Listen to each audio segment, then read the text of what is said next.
Robot Shankar இறுதி ஊர்வலத்தில் பிரியங்கா ஆடிய டான்ஸ். எஸ்.வி. சேகர் என்ன சொன்னார் தெரியுமா?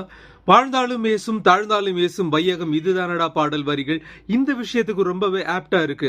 வாழ்நாள் முழுக்க கூட வருவாருன்னு எதிர்பார்த்த காதல் கணவர் வெறும் 46 வயசுல உயிரிழந்ததால சோகத்தோட உச்சிக்கே போன பிரியங்கா கணவர் ரோபோ சங்கர் இறுதி ஊர்வலத்துல துக்கத்தோட வெளிப்பாடா டான்ஸ் ஆடினாங்க. இதை பாக்குற பல பேர் சோகத்தை அவங்களுக்கு தெரிஞ்ச மொழியில வெளிப்படுத்தி இருக்காங்க. பாவம்னு ஆறுதல கமெண்ட் பண்றாங்க. ஆனா பல விஷமிகள் இது கலாச்சார சீரழிவு, இதன் மூலமா கூட கண்டென்ட் கிரியேட் பண்ணி கல்லா கட்டுறாங்கன்னு கடுமையா விமர்சனம் செய்யறாங்க. இதை தொடர்ந்து பிரியங்கா உங்க வீட்டுல வந்து டான்ஸ் ஆடினாங்களான்னு விஷமிகளை பார்த்து கேள்வி எழுப்பி இருக்காரு எஸ்.வி. சேகர். அவர் பேசும்போது இறுதி ஊர்வலத்துல ரோபோ சங்கர் மனைவி பிரியங்கா டான்ஸ் ஆடுறதை பார்த்து இதெல்லாம் கலாச்சாரமானு சிலர் கேட்கிறாங்க. ஒருத்தர் இழப்ப எப்படி வெளிப்படுத்தணும்னு சொல்றதுக்கு யாருக்குமே உரிமை கிடையாது, அருகதையும் கிடையாது. ஒருவர் துக்கத்தை எப்படி வெளிப்படுத்துறாங்கன்றது அவங்களோட விருப்பம். அவங்க உங்க வீட்டுல வந்து